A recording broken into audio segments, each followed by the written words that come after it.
Across the country tonight, Americans have been in the streets, many of them with signs saying things like ICE out and hands off our immigrant neighbors. They're outraged by the Trump administration's attacks on immigrant communities. Because while Trump officials keep saying that they're going after the criminals and the worst of the worst, that's not what the data tells us, and it's not what we can see and hear for ourselves. I want you to meet Estefany Rodriguez, a Colombian journalist who's been on the front lines covering Trump's immigration crackdown for the Spanish-language news outlet Nashville Noticias. Then earlier this month, she was arrested and detained by the very federal agency that she has been so tirelessly covering. She spent more than 2 weeks in detention away from her family. The government says she overstayed her tourist visa. But to be clear, Estefany has no criminal record. She has an active asylum case and a pending green card application. By no stretch of the imagination, the worst of the worst. Today, Estefany is back home, and her lawyers are pressing forward with a wrongful detention case, arguing that her First and Fifth Amendment rights were violated. Estefany Rodriguez joins us now for her first cable news interview. Also with us, her husband, Alejandro Medina. Andrea Flores is still here at the table with us. And I also want to give our audience a heads up so that we can have a more seamless conversation with Estefany, who is not a fluent English speaker. I'm going to be asking her some questions in Spanish, and her husband, after she answers, will translate her answers for all of you in English. Estefany, es un placer hablar contigo. Sé que has pasado por mucho. I'm going to ask her what she remembers from that day and how they treated her. ¿Qué recuerdas de aquel día y cómo te trataron? Bueno, gracias por la oportunidad de estar aquí. Han sido días difíciles y de verdad que fue un día inesperado. Nunca pensé que yo, que tanto hablaba acerca de reportes de ICE, terminara siendo yo la noticia. Y me trataron como realmente tratan a los criminales en una cárcel, porque estuve 9 días en un centro de reclusión en el estado de Alabama. Thank you for having me here today. I honestly never expected to be the one, covering the news, to be the one to be detained in this detention center in Alabama, right? In a jail in Alabama and then a detention center. Si tú eres una reportera que has estado cubriendo precisamente estos temas, ¿crees que es una coincidencia? No lo sé hoy día, porque mi proceso legal no tendría por qué haber terminado en una detención. Me refiero a mi asilo, a mi proceso de green card por ser esposa de un ciudadano. Pero yo creo que para eso tengo un equipo de abogados que determinará o no si esto fue una coincidencia en mi contra o si hay algo más allá. It's hard to say at this moment, considering, that I have a pending asylum case, and then I have a pending green card that, filed through my husband, who's a citizen, but our lawyers are working hard to determine, the nature of the situation. And by the nature of the situation there, for those who didn't understand my question at first, which was in Spanish, I asked her if she thinks that it is a coincidence. She'd been reporting aggressively on immigration stories, and then those agents came for her. I'm now going to ask her what it was like inside the detention center. ¿Cómo era por dentro en el centro de detención?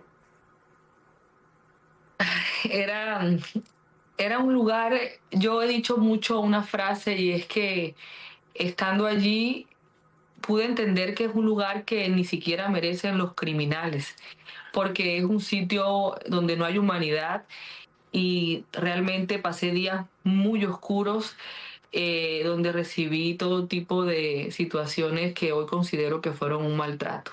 It's a place that I wouldn't even wish on criminals, and being there, I can honestly say that it's repite esa parte.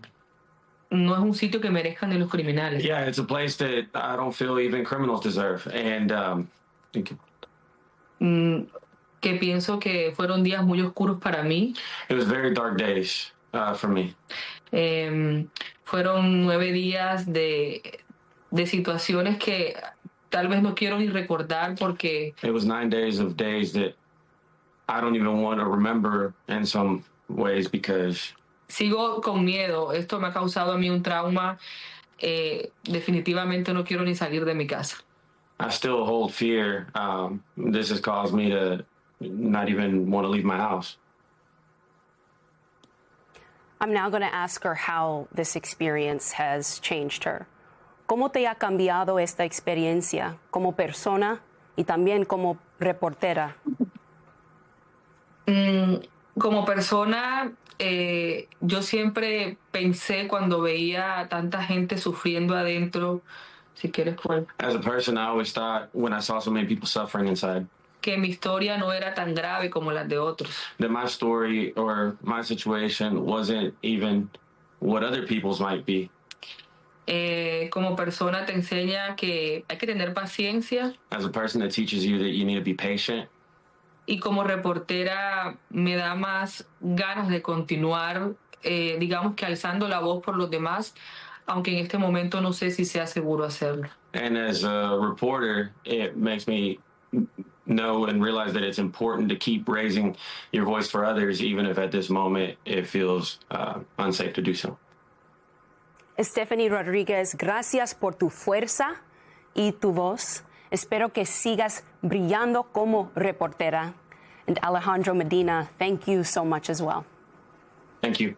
Thank you, de verdad que agradezco la oportunidad y bueno, un saludo a todos los colegas, independientemente si son inmigrantes o son naturales de este país, a que sigamos informando. Thank you for the opportunity, and I'd like to, reach out to fellow journalists and say that it's important that we keep informing. Absolutely. Thank you both so much. Thank you. Andrea Flores, before we go, I do want to ask you about the case of Mario Guevara, who last summer he was deported. He's a journalist who was deported to El Salvador also after covering some of the summer ICE protests. The details of Estefany's case are still being worked out, as our audience heard. But what do you make of the fact that this is not the first time that a journalist appears to have, at least, we don't know if they were targeted because they were journalists, but at least have been detained by ICE? I'm not surprised because this administration started aggressively going after immigrants to challenge their First Amendment rights with the arrest of Mahmoud Khalil and campus protesters, right? So we knew that that was something that they were immediately going to be focused on. So I'm very worried that now this is the second case, and I'm so grateful for Estefany for giving her first interview and sharing that, because I remember that moment happened and so many journalists, I think, were immediately horrified, but it was hard to break through what that meant. She was covering immigration enforcement, and she is like so many immigrants right now who used our legal processes. She came in on a visa, and then she applied for asylum at the right time. She's getting married to U.S. citizens. She is a story of the immigration system failing all of these people because this administration said our laws don't matter on immigration. It's completely lawless. You can go and follow the rules. You can do everything the right way, and you can still be detained for 2 weeks. And you can be targeted for the job you do and what you say. And that is what this regime is doing. It is a regime against immigrants, but more broadly against our constitutional rights, because if you weaken the First Amendment for reporters and journalists who are immigrants, you weaken it for all journalists in the United States. And so those connections are really critical. And we've seen them go after journalists in this country like Don Lemon and others. Absolutely. But also Brendan Carter, the head of the FCC, was boasting over the weekend about how this administration has gone after CNN, has gotten people fired from other networks, has gotten late night hosts canceled, and is asking for settlements from other companies. And you had the defense secretary at a Pentagon briefing openly tell reporters he's looking forward to having CNN purchased by somebody who is more favorable to the administration, having more control of the media in the hands of a few of Donald Trump's supporters. Yeah, and Secretary of State Marco Rubio is canceling people's visas himself. Right. He's using that authority. We haven't seen that type of power be used at the State Department since the Holocaust, when the State Department was setting immigration policy, canceling visas, using anti-Semitism to block Jewish refugees from coming here. They are doing extreme things. And I do want to land, like what we saw today with the protests, when we hear from Estefany, there is something Americans can do about that, right? people and Americans may not have thought immigration reform mattered to them before this administration. It absolutely matters to them, their family, and their rights. And so I hope that, whether it's no kings, but people see the midterms as an opportunity to choose candidates who will finally get serious about reforming our immigration laws so that people who do things the right way, like a Stephanie, so people who want to come to the United States have legal ways that will be respected. I mean, that's just such an important point, that is a call to action here today, right? Our immigration system is being weaponized because Congress has refused to fix it since 1990. That's why we're here. Andrea Flores, thank you so much for your time tonight.